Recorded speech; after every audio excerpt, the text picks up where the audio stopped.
श्रील प्रभुपाद की जय, गुरु गौरांग की जय। कल के सत्र में हमने सुना था सहजिया लोग किस प्रकार से कुछ आरोप जीव गोस्वामी पे लगाते हैं जो बिल्कुल भी सही नहीं है। पहला आरोप यह है कि जीव गोस्वामी अपने गुरु का सम्मान को बचाना चाहते थे, उनके सम्मान को बनाए रखना चाहते थे। जब दिग्विजय पंडित उनको हराने के लिए आया, प्रमाण पत्र पर उन्होंने हस्ताक्षर कर दिया, तो ये प्रमाण पत्र जब दिग्विजय पंडित जीव गोस्वामी के पास ले गया तो उन्होंने शास्त्रार्थ किया। तो सहजिया लोग कहते हैं कि जीव गोस्वामी के अंदर जो विनम्रता है, जो दीनता है, वह उन्होंने खो दी। गुरु के सम्मान के लिए अगर किसी शिष्य को दीनता विनम्रता खोनी पड़े तो उसको खोद कर अपने गुरु का प्रतिष्ठा को बचाना चाहिए, उसके लिए लड़ना चाहिए। उसी को तृणादपि सुनिचेन कहा गया है। तो जीव गोस्वामी बिल्कुल अपने स्थान पर ठीक थे। उन्होंने अपने गुरु महाराज रूप गोस्वामी की प्रतिष्ठा को बनाए रखने के लिए शास्त्रार्थ किया, दिग्विजय पंडित के साथ उनको हरा दिया। तो कभी भी किसी भी स्थान पर किसी वैष्णव, गुरु, आचार्य, भगवान की निंदा हो रही हो तो किसी अन्य भक्त को ये सहन नहीं होना चाहिए, उसको बदले में उत्तर देना चाहिए, प्रतिकार करना चाहिए। इसी को असली दीनता विनम्रता कहा गया है। दूसरा आरोप सहजिया लोगों ने जीव गोस्वामी पे यह लगाया कि जब कृष्णदास कविराज गोस्वामी अपनी हस्तलिखित चैतन्य चरितामृत टीका जीव गोस्वामी को दिखाने के लिए लाए तो जीव गोस्वामी ने उसको कुएं में फेंक दिया। इससे कृष्णदास कविराज गोस्वामी को आघात पहुंचा और उनकी मृत्यु हो गई। ये बिल्कुल भी सही नहीं है। कभी भी जीव गोस्वामी ने ऐसा नहीं समझा कि ऐसे महान वैष्णव अगर ऐसा महान ग्रंथ लिखते हैं तो वे मेरे से आगे बढ़ गए और मैं पीछे रह गया। ऐसा भाव वैष्णव का कभी भी रहता नहीं है। सदैव वैष्णव चाहता है कि दूसरा भक्त मेरे से आगे बढ़े, दूसरा भक्त भगवान की जल्दी कृपा प्राप्त करे। ये वैष्णवों का भाव रहता है। तो ये आरोप भी बिल्कुल गलत है कि कृष्णदास कविराज गोस्वामी का जो मृत्यु है वो जीव गोस्वामी के कारण हुआ। और तीसरा आरोप है ब्रजधाम में जो दो रस है, स्वकीय रस, परकीय रस, उसमें परकीय रस श्रेष्ठ माना जाता है। परकीय रस का समर्थन था जीव गोस्वामी को, लेकिन उन्होंने स्वकीय रस को क्यों चुना? क्योंकि जिससे आने वाली पीढ़ी या उनके शिष्य परकीय रस का दुरुपयोग ना कर सके। क्योंकि भविष्य में आने वाले जो लोग हैं अपने संगी की ऐसी तलाश करते हैं जो विवाहित नहीं है, उनके साथ रहकर संग करते हैं और भगवान की लीला का आधार देते हैं। सबसे बड़ा अपराध जघन्य यही कहलाता है। तो जीव गोस्वामी इसको प्राधान्य नहीं देना चाहते थे, जिससे उनका जीवन, उन लोगों का जीवन नरक बन जाए जो ऐसे काम कर रहे हैं। इसलिए उन्होंने स्वकीय रस का समर्थन दिया। लेकिन वो स्वयं मंजरी हैं, वो परकीय रस को अच्छे से जानते हैं, परकीय रस का भी समर्थन उनके हृदय में है, लेकिन वस्तु स्थिति को देखकर उन्होंने स्वकीय रस को समर्थित किया। जीव गोस्वामी का तिरोभाव किस प्रकार हुआ? श्री जीव गोस्वामी ने स्वयं का परिचय श्री रूप गोस्वामी के अनुयायी के रूप में दिया। श्री जीव गोस्वामी गौड़ीय वैष्णवाचार्य के शिरोमणि हैं। पौष मास के शुक्ल तृतीया को श्री जीव गोस्वामी पाद के तिरोभाव तिथि से विख्यात है, जो सर्वभुवन मंगलमयी तथा समस्त वैष्णव के आराध्य हैं। जीव गोस्वामी पौष मास का शुक्ल पक्ष का तृतीया तिथि को उन्होंने अपना शरीर त्यागा और इस दिन जीव गोस्वामी अपने नित्य आध्यात्मिक स्वरूप से गोलोक वृंदावन में राधा कृष्ण की लीला में प्रवेश किए। अब श्री राधा दामोदर मंदिर, जो विग्रह रूप गोस्वामी ने अपने हाथों से बनाकर जीव गोस्वामी को प्रदान किया था, जीव गोस्वामी उस विग्रह की सेवा करते थे, उस मंदिर का देख रेख करते थे। उस मंदिर के विषय में हम सुनने जा रहे हैं। समकालीन गोस्वामी और भक्त राधा दामोदर मंदिर में इष्ट गोष्ठी के लिए एकत्र होते थे और वैष्णवों की उन सभाओं में श्री रघुनाथ भट्ट अपनी मधुर वाणी द्वारा श्रीमद् भागवतम पर व्याख्या करते थे। श्री रूप गोस्वामी ने इस स्थान पर श्री भक्ति रसामृत सिंधु, उज्ज्वल नीलमणि और भक्ति पर अन्य पवित्र ग्रंथों का संकलन किया। राधा दामोदर मंदिर जो आज भी स्थित है वृंदावन में, वह जो मंदिर है इष्ट गोष्ठी के लिए, वहाँ पे सभी आचार्य गोस्वामी एकत्रित होते थे और उन वैष्णवों की सभा में रघुनाथ भट्ट गोस्वामी अपनी मधुर वाणी से श्रीमद् भागवतम पर व्याख्या करते थे। रूप गोस्वामी ने इसी राधा दामोदर मंदिर में भक्ति रसामृत सिंधु, उज्ज्वल नीलमणि और भक्ति पर अन्य पवित्र ग्रंथों का संकलन किया। वहीं पे उन्होंने बैठकर ये सब ग्रंथ लिखे। राधा दामोदर मंदिर वृंदावन के अत्यंत महत्वपूर्ण मंदिरों में से एक है। जीव गोस्वामी द्वारा स्थापित इस मंदिर में राधा दामोदर के विग्रहों के साथ साथ कृष्णदास कविराज द्वारा पूजित राधा वृंदावन चंद्र के विग्रहों, जयदेव गोस्वामी के राधा माधव विग्रह तथा भूगर्भ गोस्वामी के राधा छैल चिकन के विग्रहों की भी आराधना की जाती है। तो आज भी उस मंदिर में अगर आप जाएंगे तो चारों विग्रह आपको दिखेंगे। चार अलग अलग गोस्वामी, उनके विग्रह एक साथ पूजे जाते हैं, एक साथ उनका आराधना किया जाता है, एक साथ उनको भोग लगता है और एक साथ उनकी सेवा होती है। तो जीव गोस्वामी के राधा दामोदर, कृष्णदास कविराज गोस्वामी के राधा वृंदावन चंद्र, जयदेव गोस्वामी के राधा माधव और भूगर्भ गोस्वामी के राधा छैल चिकन। जीव गोस्वामी ने अजमेर राजस्थान के राजा मान सिंह को राधा दामोदर मंदिर बनाने के लिए निर्देशित किया। गोस्वामियों के केवल 2 मंदिरों को छोड़कर अन्य मंदिरों की उद्घाटन तिथियां अज्ञात हैं। इन 2 मंदिरों के शिलालेख पर क्रमशः 1580 राधा मदन मोहन तथा 1590 राधा गोविंद की पूर्णता की तिथियां अंकित हैं। अपने निरंतर एवं व्यापक लेखन तथा यात्राओं के कारण गोस्वामियों ने अपने अर्चा विग्रहों की देखभाल हेतु बंगाली ब्राह्मणों का आह्वान किया। श्री चैतन्य महाप्रभु ने एक सन्यासी काशीश्वर पंडित को गोविंद जी की पूजा के उत्तरदायित्व के लिए भेजा ताकि रूप गोस्वामी अपने साहित्यिक कार्यों के लिए समय निकाल सकें। तो जीव गोस्वामी ने राजस्थान के राजा मान सिंह को राधा दामोदर मंदिर बनाने के लिए आदेश दिया और वृंदावन में केवल 2 मंदिर ऐसे हैं जिनकी तिथियां ज्ञात हैं कि ये मंदिर किस दिन उद्घाटित हुए थे। बाकी मंदिरों का उद्घाटन का तिथि ज्ञात नहीं है। तो एक है राधा मदन मोहन मंदिर जो 1580 ईस्वी में उद्घाटित हुआ था और दूसरा राधा गोविंद मंदिर 1590 ईस्वी में उद्घाटित हुआ था। अब चैतन्य महाप्रभु ने एक सन्यासी काशीश्वर पंडित को रूप गोस्वामी के पास भेजा गोविंद जी की पूजा करने के लिए, जिससे रूप गोस्वामी को समय मिल सके साहित्य ग्रंथ लिखने के लिए। सभी आचार्यों के गोस्वामियों के अपने अपने अर्चा विग्रह थे, तो उन्होंने सेवा और देखभाल हेतु उन विग्रहों की बंगाली ब्राह्मणों का आह्वान किया, जिससे इन आचार्यों को गोस्वामियों को ग्रंथ लिखने में समय मिल सके, क्योंकि सारा समय इनका सेवा में जाता था, तो ये ग्रंथ कब लिखेंगे। हालांकि राधा दामोदर मंदिर इतना विशाल तथा अलंकृत नहीं था, किंतु एक समय अपने विशाल पुस्तकालय हेतु प्रसिद्ध था, जिसमें जीव गोस्वामी ने गोस्वामियों की सभी मौलिक हस्तलिपियों का संग्रह स्वच्छता पूर्वक किया था। दुर्भाग्यवश काल खंड तथा उपेक्षा के कारण अधिकांश मूल्यवान कृतियों को नष्ट कर दिया। तथापि वृंदावन शोध संस्थान ने मूल पुस्तकालय के कुछ अवशेष शुद्धता पूर्वक सुरक्षित रखे हैं, जिनमें सनातन तथा रूप गोस्वामी की हस्तलिखित मूल पांडुलिपियां भी हैं। तो राधा दामोदर मंदिर ज़्यादा बड़ा नहीं था, अलंकृत भी नहीं था, लेकिन उसमें एक बहुत बड़ी पुस्तकालय था, लाइब्रेरी थी ग्रंथों की। जीव गोस्वामी ने सभी गोस्वामियों के हाथ से लिखी गई लिपियां इकट्ठा करके स्वच्छता पूर्वक उसी लाइब्रेरी, उसी पुस्तकालय में रखा था। लेकिन दुर्भाग्यवश जब मुगलों ने आक्रमण किया तो कुछ हस्तलिखित लिपियां जला दी गईं, कुछ कालखंड के द्वारा नष्ट कर दी गई।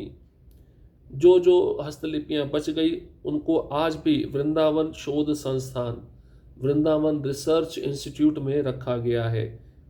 उस मूल पुस्तकालय में कुछ अभी भी हमारे गोस्वामियों के अवशेष शुद्धता पूर्वक सुरक्षित रखे गए हैं। और इसमें रूप गोस्वामी सनातन गोस्वामी के द्वारा लिखी गई, हाथ से लिखी गई पांडुलिपियां भी उपलब्ध हैं। अगर किसी को देखना है तो जाके देख सकता है। ये वृंदावन शोध संस्थान हमारे कृष्ण बलराम मंदिर इस्कॉन वृंदावन की बिल्कुल बाजू में है। देखना चाहिए इन पांडुलिपियों को कि उनका लिखावट, हमारे गोस्वामियों का, मुख्य रूप से रूप गोस्वामी सनातन गोस्वामी, इनका लिखावट कितना सुंदर था। जीव गोस्वामी के तिरोभाव से पूर्व सन 1608 में उन्होंने एक वसीयत लिखी, जिसके अनुसार समस्त अर्चा विग्रह, मंदिर, संपत्तियां तथा पुस्तकालय जो उन्हें सनातन रूप तथा रघुनाथ दास गोस्वामियों से स्मृति शेष के रूप में प्राप्त हुए हैं, राधा दामोदर मंदिर के मुख्य पुजारी श्री विलास दास, जो कि उनके उत्तराधिकारी है, को प्राप्त हो। श्री विलास दास के पश्चात श्री कृष्णदास अगले उत्तराधिकारी प्रबंधक हुए। राधा दामोदर मंदिर के संरक्षण का भार श्री कृष्णदास के उत्तराधिकारियों के हाथ में लगभग 1 सदी तक रहा। श्री कृष्णदास की कोई भी संतान नहीं थी, फलस्वरूप उनके 2 भतीजे बंगाल से दामोदर जी की अर्चना हेतु आए।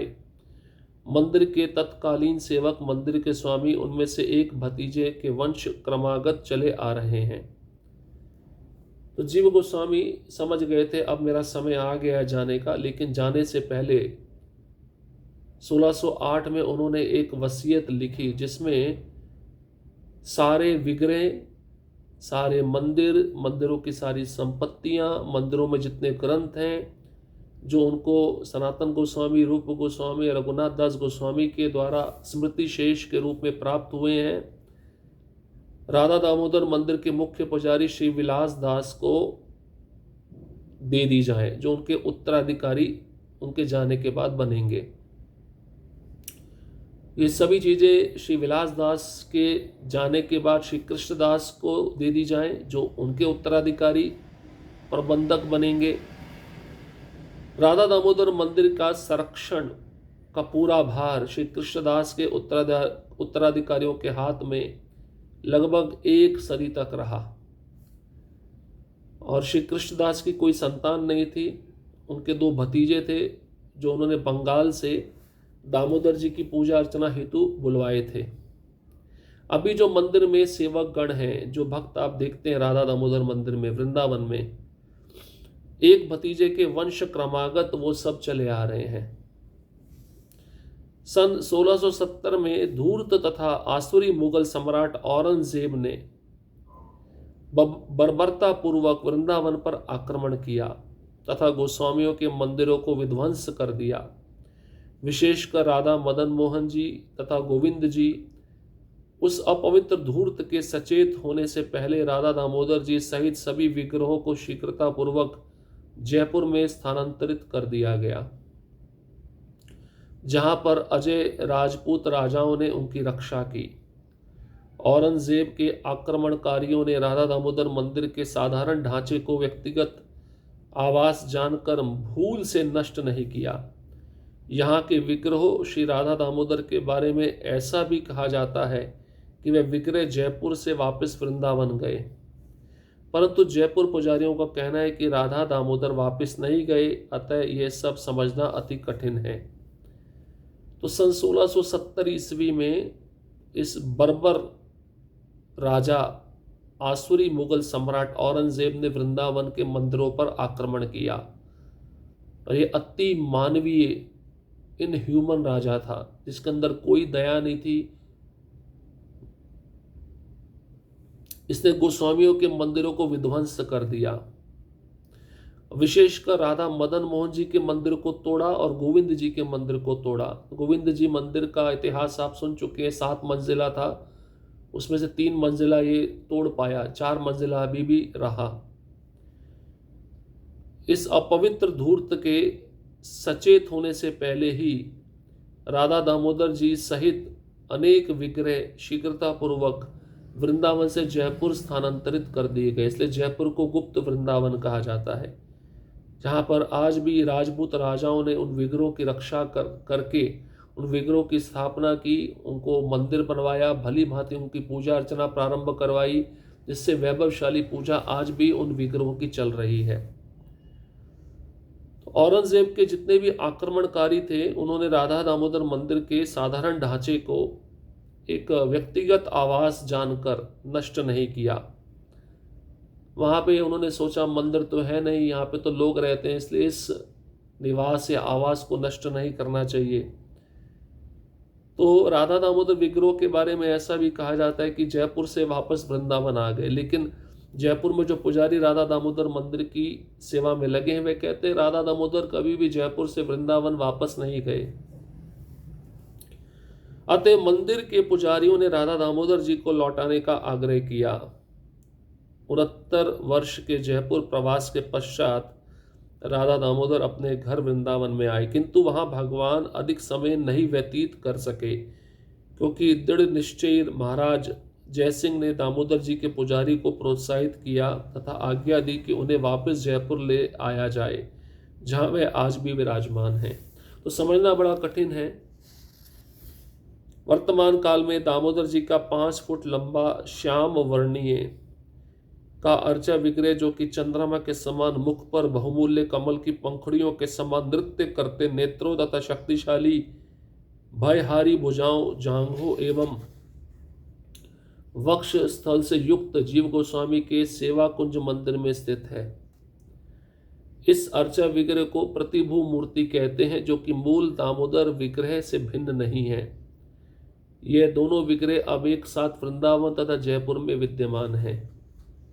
तो जब विग्रह को वृंदावन से जयपुर ले जाया गया तो वृंदावन में बिल्कुल राधा दामोदर जैसे हूबहू दिखने वाले विग्रह, कमल की पंखुड़ियों के समान उनके नेत्र, शक्तिशाली बाह्यहारी भुजाएं, चंद्रमा के समान खिला हुआ मुख कमल, जांघों एवं वक्ष स्थल से युक्त उस विग्रह को, जो प्रतिभू मूर्ति कहलाता है, जीव गोस्वामी के सेवा कुंज मंदिर में स्थित किया गया, जो मूल राधा दामोदर विग्रह से भिन्न नहीं है, अलग नहीं है। श्री श्री राधा दामोदर की वेदी पर 3 अन्य राधा कृष्ण के जोड़े भी सम्मिलित हैं, राधा वृंदावन चंद्र, राधा माधव तथा राधा छैल चिकन।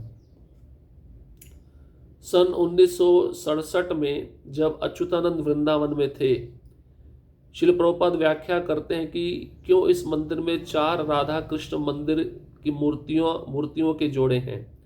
कई वर्ष पूर्व चारों विग्रह, जो कि वर्तमान में राधा दामोदर मंदिर की वेदी पर हैं, उनका अपना अपना मंदिर था, भूमि थी, आय और पुजारी थे, किंतु वित्तीय समस्या के कारण गोस्वामियों संपत्ति के अधिकारियों ने संपत्ति को बेच दिया तथा पूजा अर्चना के वैभव के स्तर को न्यूनतम करके विग्रह को सम्मिलित कर दिया।